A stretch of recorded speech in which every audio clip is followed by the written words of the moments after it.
We are at a time of year very blessed, so to speak, because at this time we have is the release of several reports of the largest investment managers in the world last year. For example, we observed there in early 2022 the report of King Dariumium that basically described exactly what would happen to the economy from the moment Fed began to tighten interest. And behold that now in this beginning of the year we're going to take a look at BlackRock's report 4. Who does not know is the largest resource manager in the world. She generates approximately $10 trillion, and in case you do not know who is BlackRock, I highly recommend that you watch the video of this channel talking specifically about this company, because impact it has on the whole world is gigantic, and what it comes to say what a manager of this size has to say for sure is worth the sorry. We stop and take a look. And behold the guide to this year, better the guide for years to come. Because she is defending a radical change from the investment approach that was made until then. According to her, the rules, the best saying, the investment guide that served and the things that worked in the last 40 years will no longer work. This story of buying the fall and the very issue of portfolio diversification, the way diversification was done according to it, all this has to change going forward because the dynamics of central banks with the markets going forward will be very different. So let's now take a look at what the manager has to say, only highlighting that the views that will be presented in this video are the visions of the manager of BlackRock and do not necessarily align with the views of this channel. In some moments I'll make some reservations, mainly at the end of this video, but in general always good to keep this in mind. Some things line, others not, and the focus of this video is not to pass opinion, but rather say what the manager has to predict for the next few years. Personal beauty. So we have here the BlackRock report, and I'll look with you part by part of it, additionally explaining issues that may not be very clear. So starting here, it starts by calling the period of the last 40 years of the period of great moderation. Why he is using this term is because it was a period marked by the great moderation of central banks, is when they sharply decreased interest, when they went to actually with the economy, stimulating the economy, when it needs to holding it stronger, when it does not need more, in general doing something to stimulate right in general, moderating much his tone of monetary policy and interest policy. But now according to BlackRock that period has come to an end. Now the dynamics of central banks with the market will be totally different, and this makes it necessary to create a new investment guide to him, or as he calls here, a new Playboy investment. According to BlackRock, from now on central banks will no longer go run to the market's rescue, because they won't be able to do it anymore, at least not as well as they've been doing until. Here's why inflation according to BlackRock will be persistent in the markets for various reasons that we're going to talk about here throughout this video, and on account of having to fight inflation, central banks would no longer have at their disposal the same resources they have in the past, because according to BlackRock we will be living in a world that is dominated by the supply of products, or basically what we have today. When inflation occurs, imbalance between the and basic economy demand is personal, and when this happens, two things can be done to normalize the issue: either you increase supply or you reduce demand. And it happens that central banks around the world, they do not have the ability to interfere on the supply of services or supply of products. This depends solely on the expansion of the industry, expansion of productive capacity, or expansion of the workforce. So only remains for the central bank to deal with the issue of the demand that he manages to stifle by raising interest rates and adopting a policy much more restrictive monetary. It will manage to do this, but it will not manage to mess with the supply, and this creates a big dilemma, because basically according to BlackRock says here, to manage to reduce inflation back to the target of 2%, the American central bank would have to forcibly reduce GDP from there to where is this line dashed in green. That means that the central bank will continue with tied hands without power stimulate the economy as he's been doing in the past. I know this seems hard to absorb given that at this point we're seeing inflation fall and we're seeing the market celebrating, but BlackRock puts here 3 reasons why it believes inflation will become is persistent in a way. Between BlackRock says that inflation should still continue to fall in the short term, but that very soon it will become persistent because of these 3 factors that it does not believe the market is pricing. The first of them is the population is aging. After the geopolitical issues, the geopolitical tensions that are emerging there since the beginning of last year, and also because of the reduction of carbon emissions in the world's electricity production. We will go into detail about each of these items now, starting here with the aging of the active population. That is a trend that is already happening, is already present for quite some time, is not something new, but according to BlackRock this was exacerbated with the pandemic and has been exacerbated in a non-transient manner. Because the effects of pandemic on the economy, certain great effects of it, this has already stayed in the past, but the issue of active workforce was affected in a non-transitory way. This because many older people, when they stopped their work at that time, found that they no longer want to return, or found that they can no longer return for concerns either to get sick or something, or by need to take care of someone, who, whatever, a large portion of this population has not returned to work and, according to BlackRock, will not return. Moreover, we are entering a new world order that, according to the Black Clock, will create the worst for the world since World War II. This because of the tensions between Russia and Ukraine that have left clear to the whole world the need for energy independence and also other resources, and also because of the geopolitical tensions arising there between United States and China, that they have intensified so much that today they support a more restrictive stance towards the China is such a well-viewed proposition by all Americans that it comes to be supported by both parties prevailing there. Also, United States is trying to limit access to China's high-end technology, so all this contributes to the end of the globalization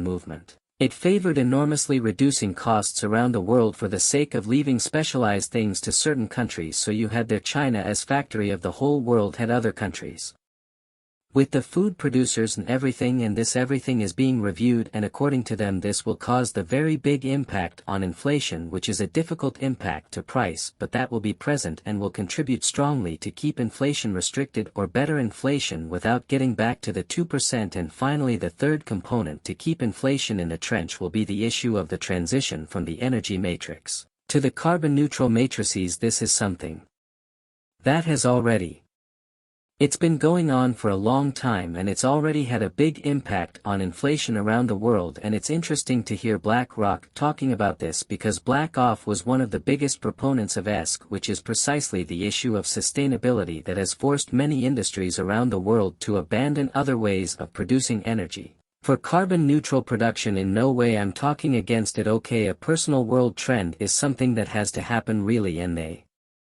recognize here that this has no turning back. But the problem that comes to the economy is when energy production with carbon neutral emissions grows at a lower rate than high carbon industries are being shut down. So this is BlackRock's vision for inflation in the markets going forward. They believe that inflation will become persistent because of the aging of the working population, because of the emergence of a new world order dominated by geopolitical tensions, and also by the end of globalization and the transition from the energy matrix to a carbon-neutral production. I know that these issues are difficult to price, maybe even difficult to absorb. How exactly these changes are is great, so in the macro scenario can produce the effects that BlackRock is putting here. But God is worth remembering here, folks, how much the market has already erred in predicting inflation. So see, just every line of these in white here was a prediction made in each of the times when the curve of the inflation just went up, and all the time economists predicting that inflation was falling and that it would fall, that now it will fall, that will now fall, and now will fall, all the time making these predictions. The Black put this chart here to illustrate how skewed the market is, and the con addict are the economists while making their predictions, always believing that it will return to the rate of 2%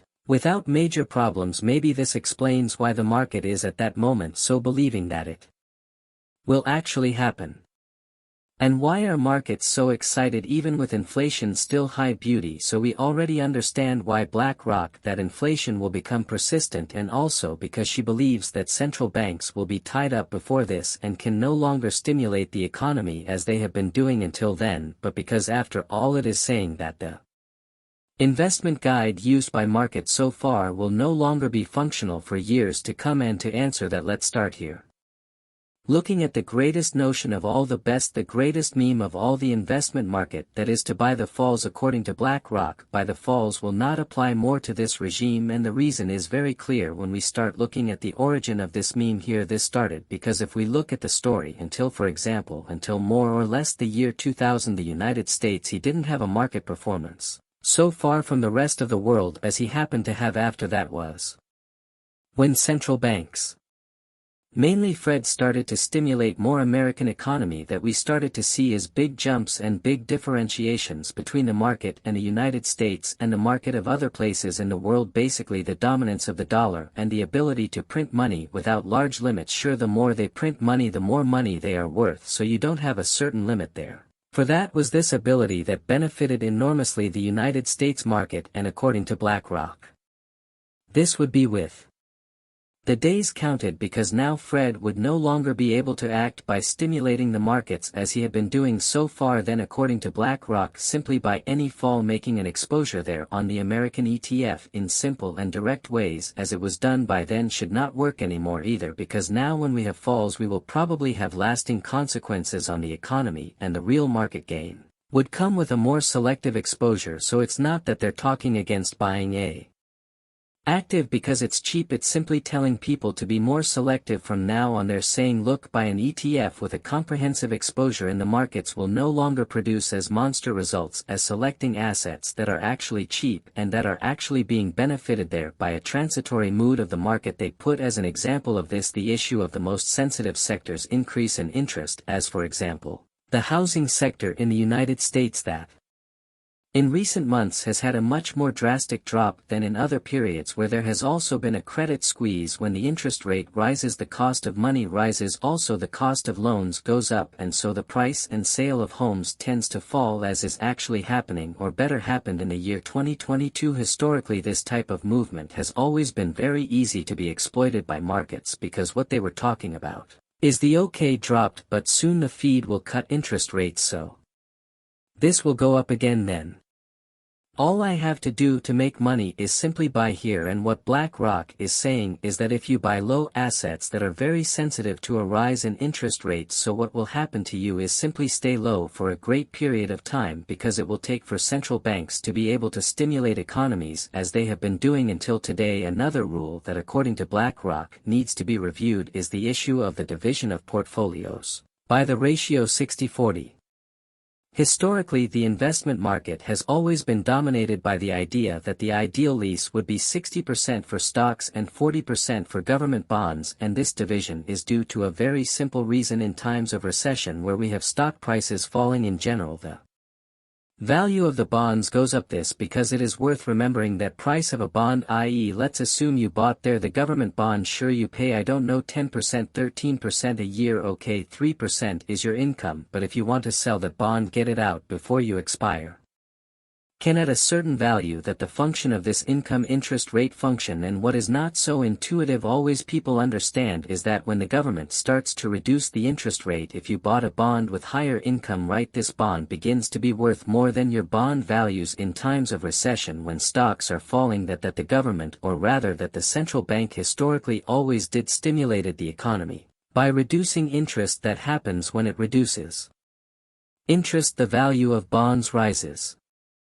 i.e. you had an inversely proportional relationship between the two at this time that offered a good diversification, offer more stability to portfolio, and everyone was happy. But according to BlackRock, this is over, or better, will not be repeated more in the near future, because now central banks will be tied hands. They will no longer be able to stimulate the economy when they reach a period of governing, and because of that, without get interest rates, the government bonds will no longer rise in value.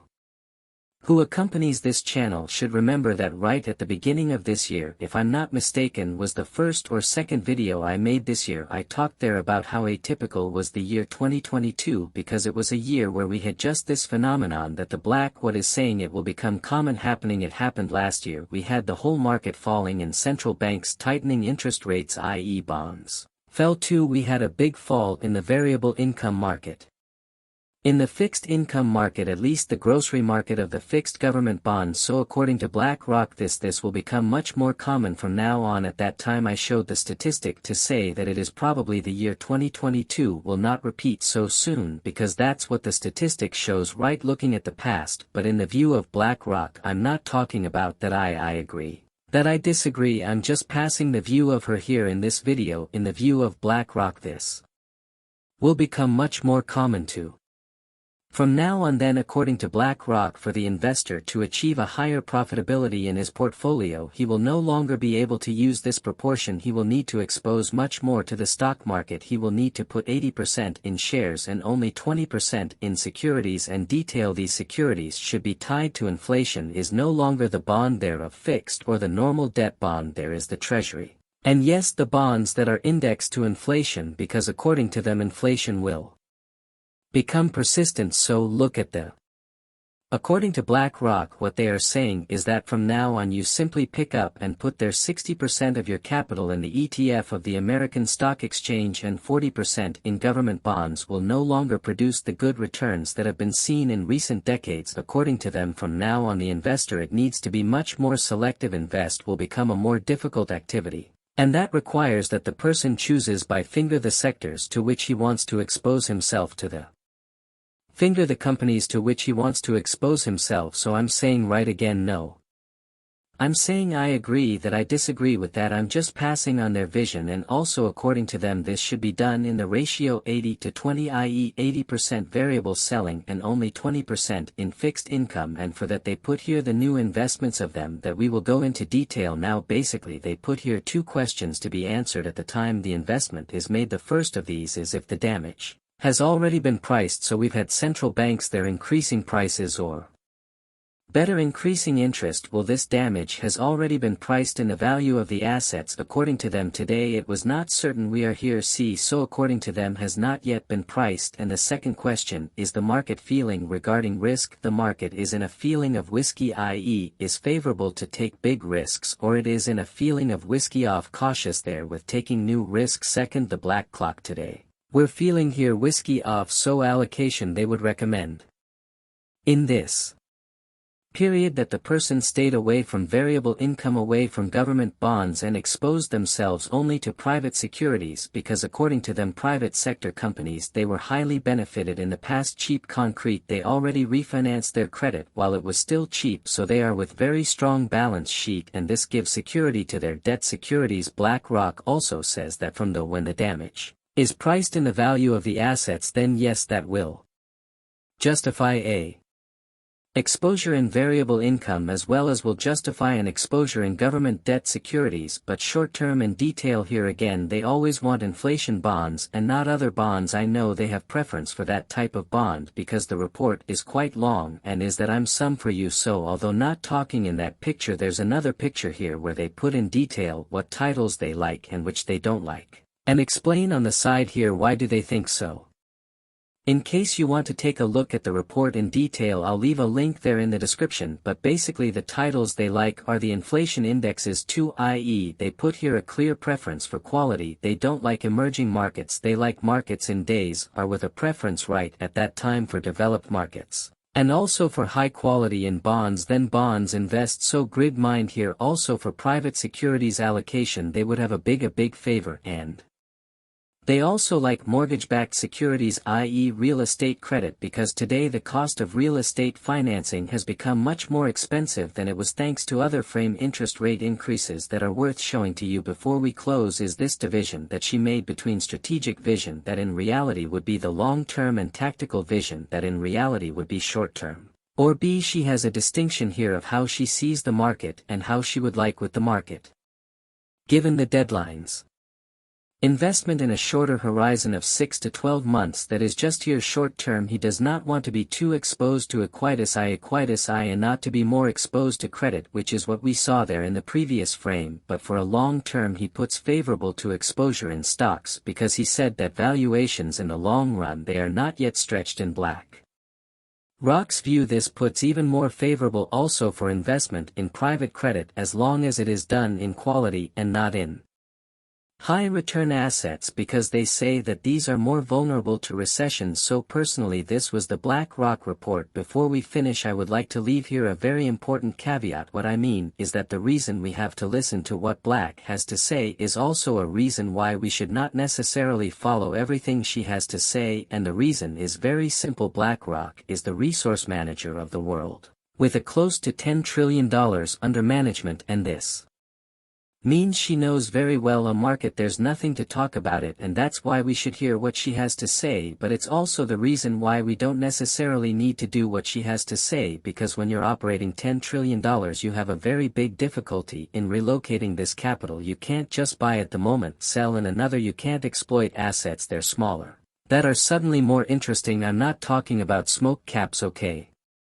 I'm simply talking about one-off opportunities, like a certain company there that has an interesting value. So BlackRock, it can't operate this way. Is much easier for a person who has little assets, is a low amount there of assets, to achieve a high profitability than a company with trillions on management having a high profitability over trillions on management. So there is a big difference between the way BlackRock sees the world of investment and way as an individual investor see this same world. The investor is natural person. He ends up having much more opportunities because he manages to enter the market fast, get out of the market fast. He manages to explore moments there of complete disparity between price and fair value. With this here is BlackRock cannot do on a large scale, so it fits that caveat. And thank you very much for watching. Heinz staff. Sign up on the channel for more videos like this. We see in the next video.